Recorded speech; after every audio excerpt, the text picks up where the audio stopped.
हर हर महादेव। श्रावण मास महात्म 13वां अध्याय। दुर्वा गणपति व्रत विधान। सनत कुमार बोले, हे भगवान, किस व्रत के द्वारा तुझे सौभाग्य प्राप्त होता है और मनुष्य पुत्र पौत्र धन ऐश्वर्य तथा सुख प्राप्त करता है। हे महादेव, व्रतों में उत्तम उस व्रत को आप मुझे बताएं। ईश्वर बोले, हे सनत कुमार, तीनों लोगों में विख्यात दुर्गा गणपति व्रत है। सर्वप्रथम भगवती पार्वती ने श्रद्धा के साथ इस व्रत को किया था। हे मुनि सत्तम, इसी प्रकार पूर्व में सरस्वती, महेंद्र, विष्णु, कुबेर, अन्य देवता, मुनिजन, गंधर्व, किन्नर, इन सभी ने भी इस व्रत को किया था। श्रावण मास की शुक्ल पक्ष की शुद्ध वह महापुण्यदायिनी चतुर्थी तिथि को इस व्रत को करना चाहिए, क्योंकि उसी दिन सभी पाप समूह का नाश हो जाएगा।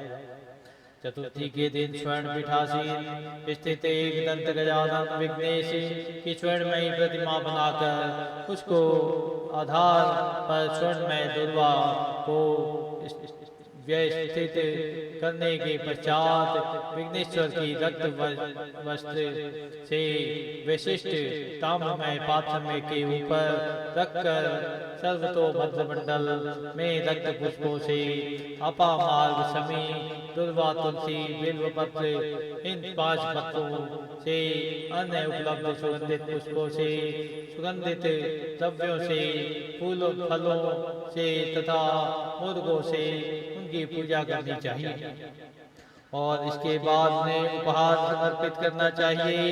इस प्रकार अनेक उपचारों से भी गिरजा पुत्र विघ्नेश की पूजा करनी चाहिए। इस प्रकार कहें, सुवर्ण निर्मित इस प्रतिमा में मैं विघ्नेश का आह्वान करता हूँ। कृपा निधि बधाने इस सुवर्ण में सर्वोत्तम रक्त जड़ित सिंहासन को मैंने आसन के लिए प्रदान किया है, इसलिए विश्व के स्वामी इसे स्वीकार करें। हे उमासुत, आपको नमस्कार है। मैं विश्वव्यापी, हे सतनातन, मैं समस्त कष्टों को आप नष्ट कर दें। मैं आपको पाद्य समर्पित करता हूँ। गणेश्वर देव, महापुत्र तथा कल का विधान करने वाले को यह अर्घ प्रदान करता हूँ। हे भगवान, आप मेरे इस अर्घ को स्वीकार करें। विनायक, सुर तथा वर प्रदान करने वाले को नमस्कार है, नमस्कार है।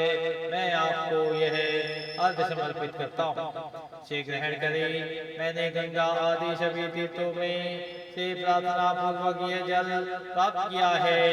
हे सुरपुंगव, आपके स्नान के लिए मेरे द्वारा प्रदत्त इस जल को स्वीकार कीजिए। सिंदूर से विचित्र तथा कुमकुम से रंगा हुआ यह वस्त्र युग्म आपको दिया गया है, आप इसे ग्रहण करें। लंबोदर तथा सभी विघ्नों का नाश करने वाले देवता को नमस्कार है। उमा के शरीर के मल से अभिभूत हे गणेश जी, आप इस चंदन को स्वीकार करें। हे सुरेश श्रेष्ठ, मैंने भक्ति के साथ आपको रक्त चंदन से मिश्रित अक्षत अर्पण किया है। हे सुरसत्तम, आप इसे स्वीकार करें। मैं चंपा के पुष्पों, केतकी के पत्तों और जपा कुसुम के पुष्पों से गौरी पूजा पुत्र की पूजा करता हूँ।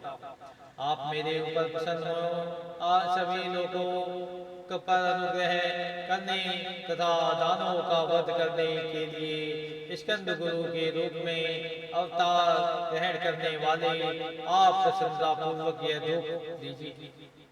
परम ज्योति प्रकाशित करने वाले तथा सभी सिद्धियों को देने वाले आप महादेव पुत्र को मैं दीप अर्पण करता हूँ, आपको नमस्कार है। इसके बाद गणानात्वा इस मंत्र से मोदक 4 प्रकार के अन्न पायस तथा लड्डू आदि का नैवेद्य अर्पण करें। मैं आपकी मुख्य शुद्धि के लिए आदर पूर्वक कपूर, इलायची तथा नागवल्ली के दल से युक्त तांबुल आपको प्रदान करता हूँ। हिरण्यगर्भ के गर्भ में स्थित अग्नि के स्वर्ण बीज को मैं दक्षिणा रूप में आपको प्रदान करता हूँ। अतः आप मुझे शांति प्रदान कीजिए। हे गणेश्वर, हे गणाध्यक्ष, हे गौरी पुत्र, हे गजानन, हे इभानन, इस आपकी कृपा से मेरा व्रत पूर्ण हो। इस प्रकार अपने सामर्थ्य के अनुसार विघ्नेश का विधिवत पूजन करके उपस्कर निवेदित सामग्री सहित गणाध्यक्ष को आचार्य के लिए अर्पण कर देना चाहिए।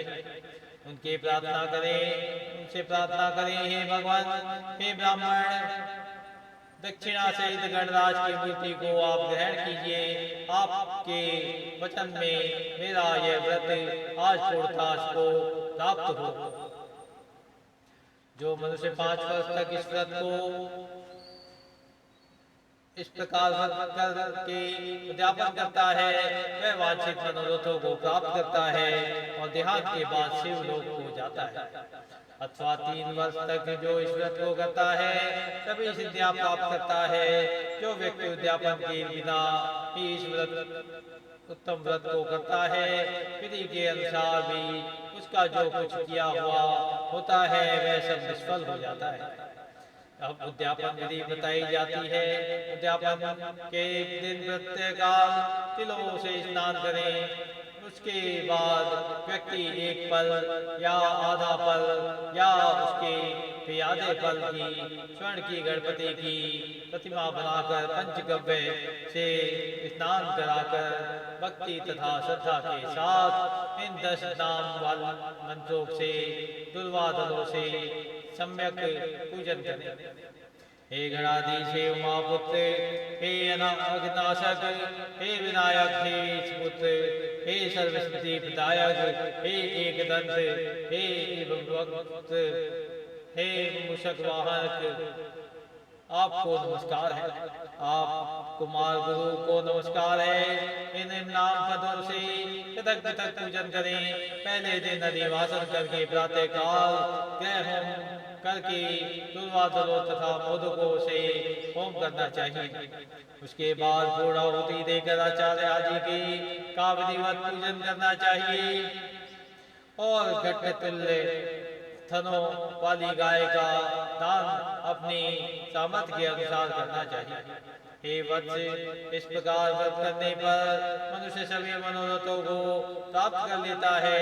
हे सनत कुमार, अपने प्रिय पुत्र गणेश के पुत्र व्रत करने से संतुष्ट होकर मैं उस मनुष्य को पृथ्वी पर सभी सुख प्रदान करके अंत में उसे सद्गति देता हूँ।